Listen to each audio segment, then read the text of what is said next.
Yeah, everyone that loves freedom and that wants to be free should hear this video, watch it. I don't have much to say, I just want to play this video. Please watch it from beginning to the end and make sure you share it to everyone you know. Mr. Lucky Udu is the one that interviewed this man that had a true encounter of what is happening presently in Nigeria. When we tell you we must leave Nigeria or we must end Nigeria, this is the reason. And if we don't end Nigeria, I bet you we will all end. If you are not Fulani in Nigeria, believe you me, you are not safe. If you are not Fulani in Nigeria, believe me, you are not safe. So please, this video, you must watch it. It's a must. Watch it, and then I will be back. Those of you employing domestic staffs and manual laborers, especially those of you in Abuja, please be very, very careful. This guy was ganged up by the people he employed. They wanted to kidnap him and they ended up shooting him several times. The story you're about to hear is going to leave some of you traumatized. Please be advised. This is his story. The next thing I heard, they pointed the gun on my chest. I was like begging, like, any amount you want, I'll give you, calm down now. The next thing I just hear, pow, they shot me. Hi, my name is ABJ Korea. Last year, November ending, I was attacked by my workers. They tried kidnapping me. I was shot several times, but thank God I survived it. To share these stories with you, I want you all to hear my story and be careful with the workers you bring close and the people you bring close. Abuja is not safe anymore, and I want you to listen to my story. I can't believe that your workers could plan to kidnap you. How did this all happen? Can you tell us about this? Well, I'm happy that I'm alive to share this story to everyone watching. That was last year, November, after my birthday, when I moved into the house. I didn't even spend up to 3 weeks in that building. Then these people came to attack me. That was towards 7:30 in the evening, not even late night. So they came to the house. But before they came, I was at the master bedroom. All of a sudden, I started feeling hungry. So I went to the kitchen to get something to eat. While I was eating in the kitchen there, I was feeling uncomfortable in that kitchen. I don't know, my spirit just said I should just go out. So I went to the veranda of my house. So I was sitting down there, I was eating. My spirit just told me, turn off the lights. That is the veranda light there. I turned off the lights. So while I turned off the light, immediately I turned off the lights, my dog started barking. Very serious. So I went close to the fence to see why my dog was barking. Lo and behold, I saw one of my workers loading his gun with bullets. Wow. Immediately he noticed I saw him, he shot directly to me. But he did not get me. I ran away. I ran to the back of my house. I called my younger brother to open the door quickly for me. So he opened the door. I locked the door. They started banging on the door, trying to break through the window. You understand? So this is where I did my house. You understand? But the door that leads to my master bedroom, I did a protector, very strong protector there. So I was trying to look for keys so that me and my younger ones would just move to the master bedroom and lock that place before they would get into that place. To take them time. You understand? So they shot directly to my brother, my younger brother. The bullets did not meet him. You understand? So I became very scared. I said, with the force these people are coming, they are coming. I don't think they want to steal, they want to. You understand? So I ran, took my brother, I told him to go to my master bedroom, the toilet, and stay. So I was trying to escape from that building. So I used the manhole. I guess you know what they call manhole. No, I don't know. That how do I explain it? Manhole, this space they used to put in the roof, the POP. You see an empty space where you can use to go through for electrician. For electrician, exactly. Okay, yeah, for electrician. I think they call it manhole. Okay. So I used through that manhole. I came out of the. I came to the roof there. So I made calls. I told my neighbors that there's robbers in my house. They tried to call police. Do you know that police was even around before they even shot me? Police was around, but they could not go after them. They were even saying that they have to pay them for each bullet they shoot. Police told you that you have to pay? Not money. me. They told our neighbors that if they will shoot, they will have to pay them for each bullet that they waste. How You much? understand? Say 5,000 naira Per bullet. per bullet. And they decided they should go on with it. You understand? But they did not even come close to my building. You understand? So while I was up on the roof, so I used my head to hit the roof. I came out of the roof. So I was hanging on the roof. While I was hanging on the roof, you know, people keep on calling me. You understand? They keep on The phone calling. was ringing. Yeah, my phone keep ringing. So I put it on flight mode and I throw the phone at the back of the house, thinking it would go at the back of the house. Unfortunately for me, the phone fell in the building. That was when they knew that I was up of the roof. So one of them climbed through my water safety tank and then made access to the roof. I was coming directly to me. He was holding AK-47 with cutlass. Jesus. So when he came close to me, that was where my fear left me. So while he was coming close to me, he now tried to use his cutlass to cut me. So I hit him on his hand. The cutlass fell. I took his rifle. On that roof there, I didn't even know how all those things happened. That strength just came upon me. So I lifted him up from that top roof. I lifted him up. I used his back to land on the floor. I don't know if he's but I believe he will be because after everything they dragged him out so they will not leave trace. So immediately we dropped from the roof. You understand? I picked up his gun. I tried to shoot. Then I don't know how to shoot. I don't know. There's something like safety. You understand? So the thing did not come out. So I just threw the gun. I started fighting with them because they surrounded me. They were like up to 10 of them. Jesus. You understand? So they started attacking me with cutlass. So I was trying to defend myself. I don't want the cutlass to touch on my face. You understand? So they tried to hit it out, hit their hand. So they couldn't shoot because I know they can't shoot me because I'm around them. If they shoot, it will mistakenly hit anybody. You understand? So I was hitting their hand. I take the cutlass away from them. I tried to use the cutlass to cut them, but it wasn't penetrating into their body. Wow. So I think someone came from behind and cut me on my back and cut me with cutlass on my tummy.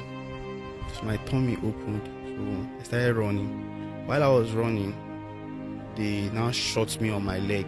That is my lower leg there.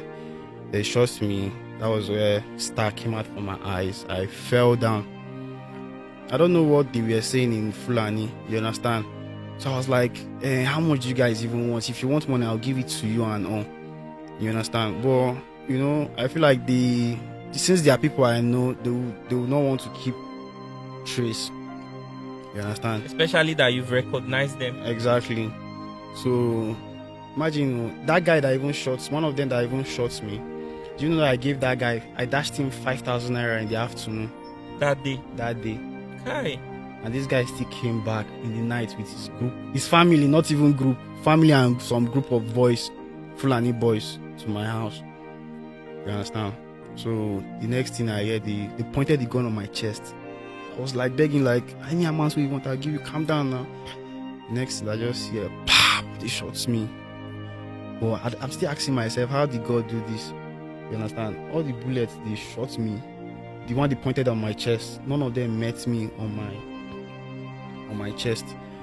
You understand? The next thing they shot me several times. Pra, pra, pra. I think one of the bullet hit me on my hip, my leg.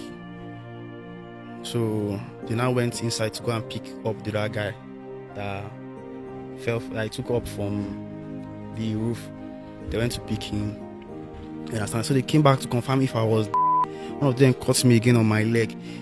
So the guy wanted to shoot again the last time on my head. You understand? So I was not pretending. I was not doing. So they thought I was already. So they had to leave. You understand? because more forces are coming. And that's when police started shooting gun and around it. That was when police now came. But before police came, everybody was still scared.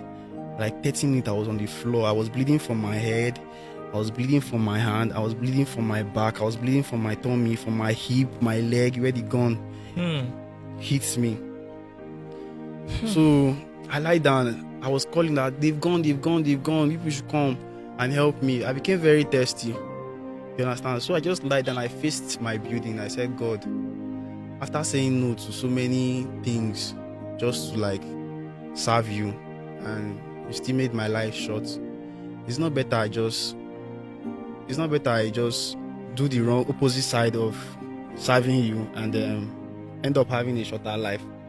Like, why would I stick to you and you still want to make my life short?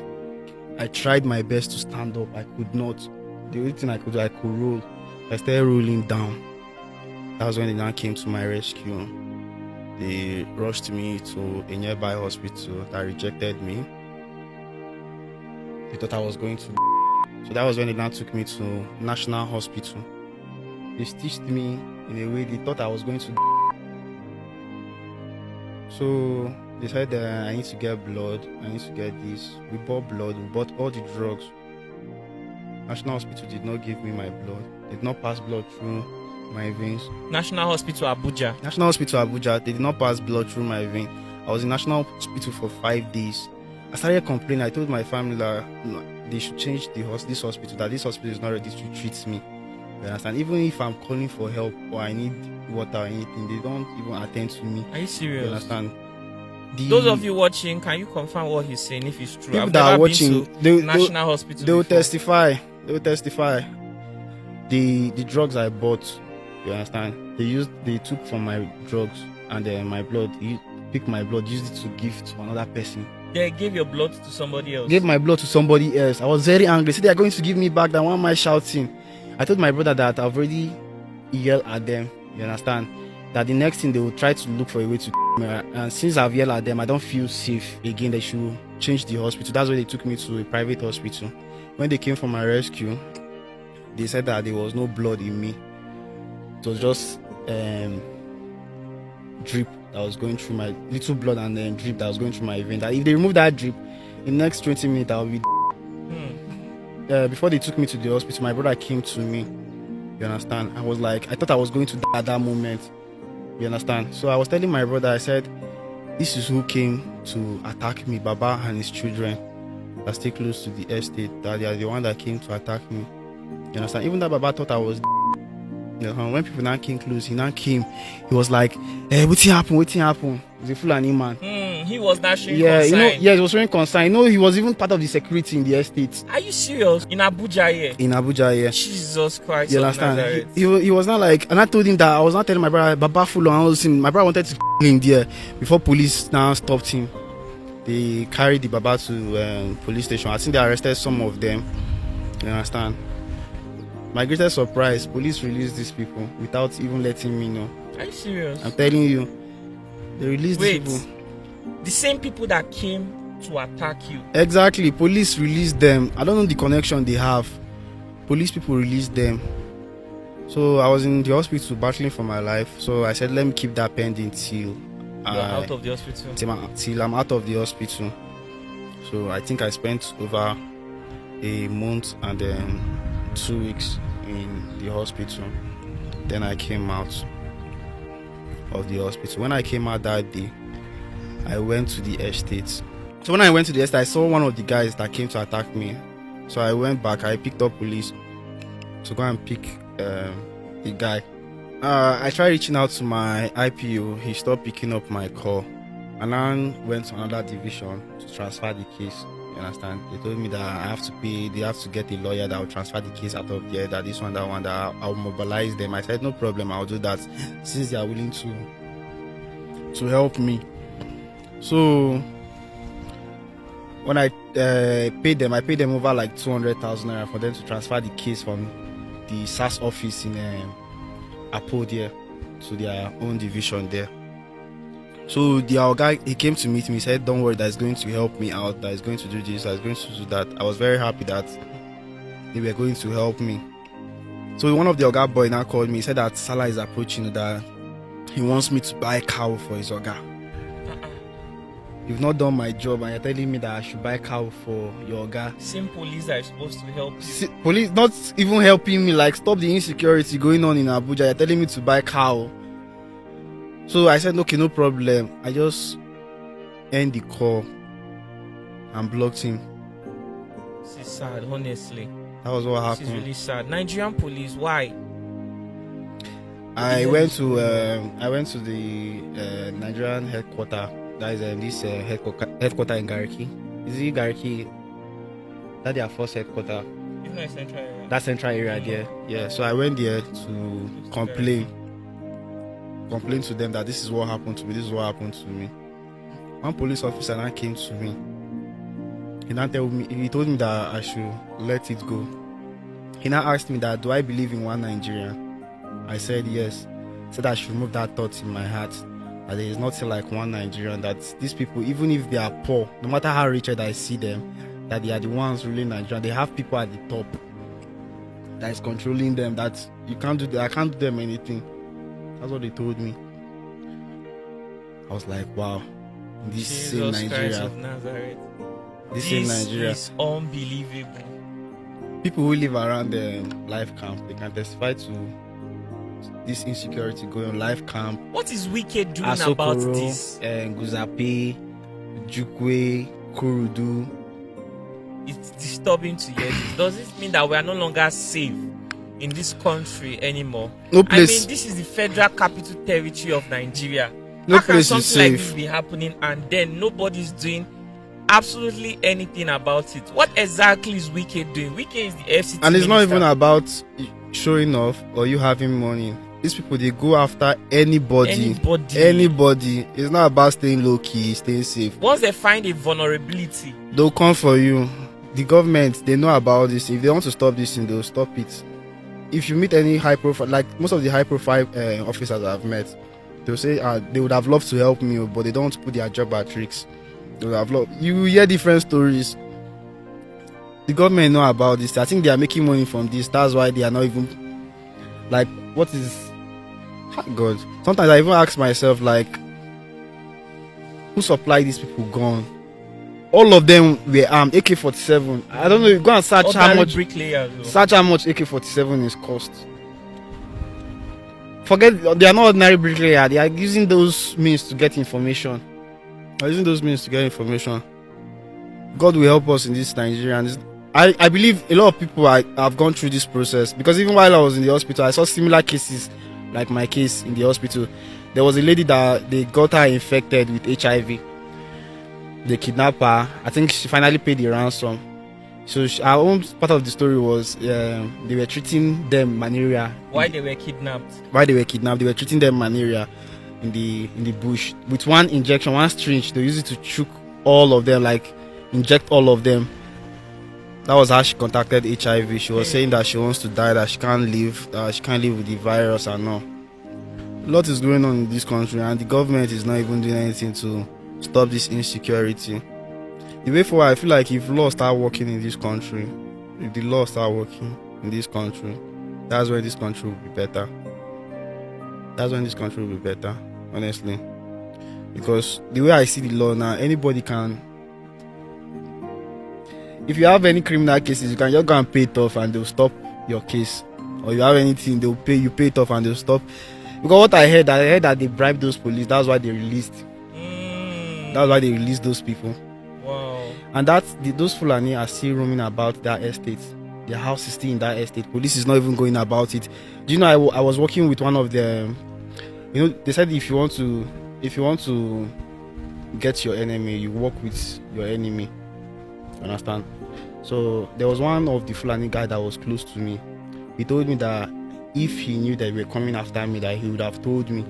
He opened a lot of secrets. He told me that there's a man that used to supply them gun in Abuja. That they'll go there to rent the gun from there. If they kidnap those people, you understand? I don't know how they do it. If they kidnap them, you understand? The ransom that they get, they'll share it among themselves. That's what they do. Do you know I gave police this information and police is not willing to work with this information? Jesus. They said they have We a are man, gone. the man that used to supply them gun.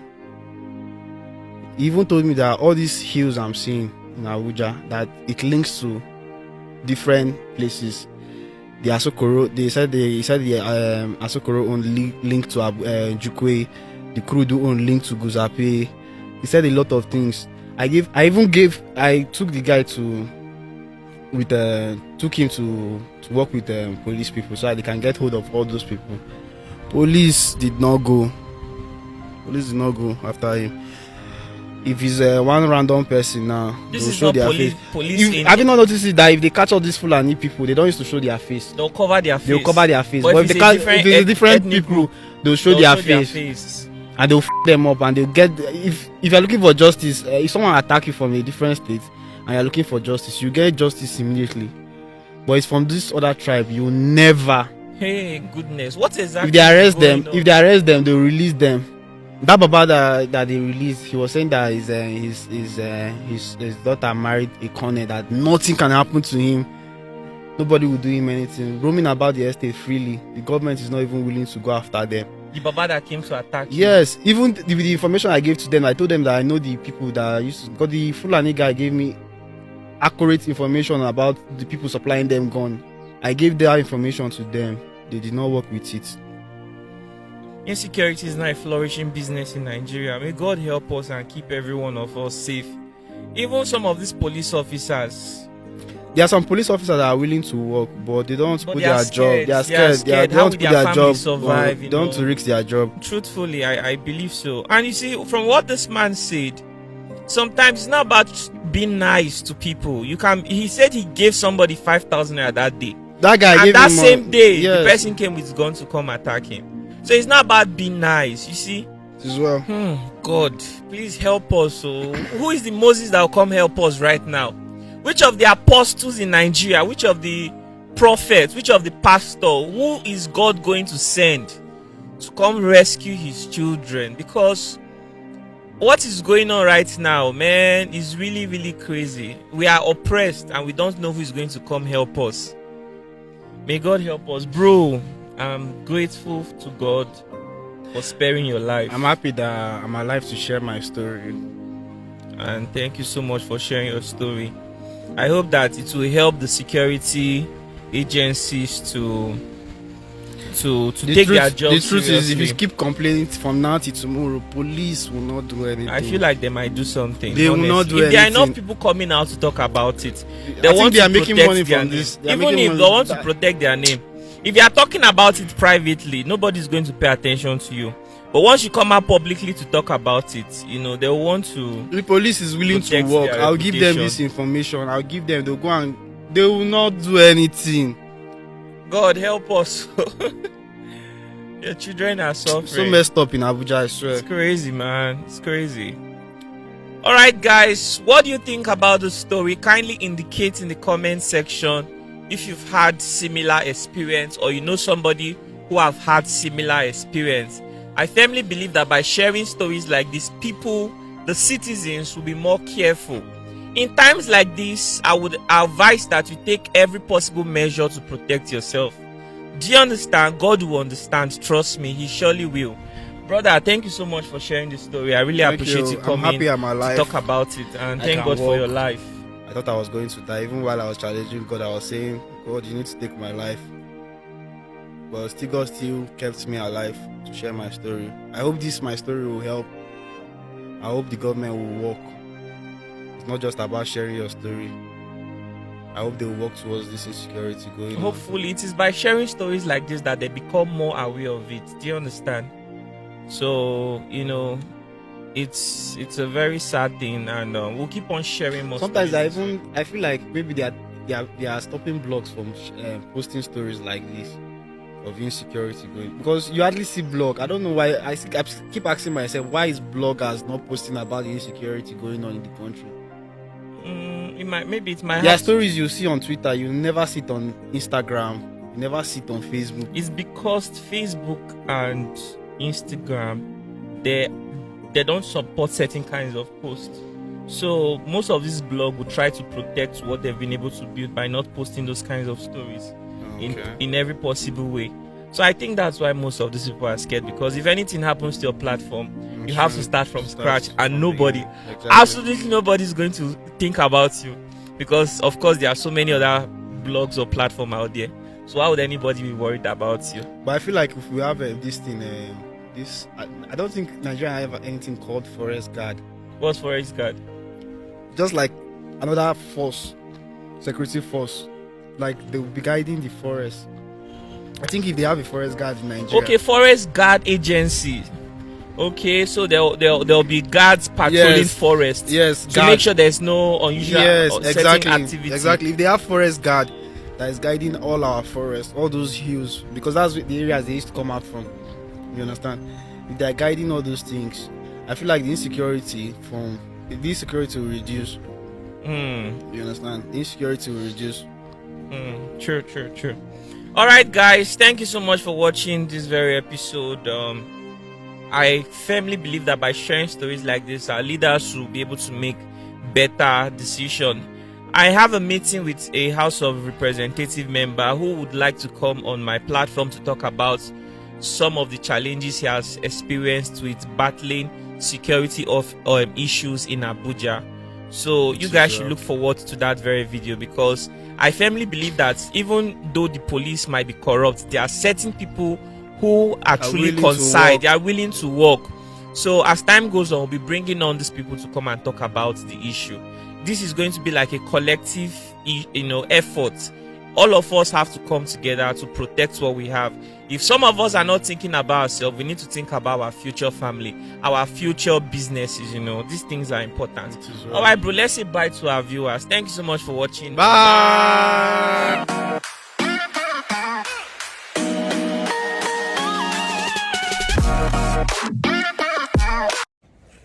Have you guys seen it? Yes. That is the reason why Mazi Nnamdi Kanu has not been released. That's the reason why these people that are sparing the lives of these murderers are after Mazi Simon Ekpa and are ready to pay anything whatsoever to get him down. You see, everywhere is surrounded. You are under siege. We are under siege. That's the reason why they will stop at nothing to take over the entire Biafra land. Because it's only Biafra land that they have not been able to cover completely. They have opposing forces in Biafra land, and they will stop at nothing. And you can see they are in a hurry to make sure they enact their law, and then they'll be able to comb everywhere and take it over. So that Nigeria must end. That is the reason. And if you do not support us, you will be the next victim. Believe you me. And all you rich folks, Obi Kubana and all of you Biafrans all over the north and everywhere in Lagos, you are shouting one Nigeria, one Nigeria.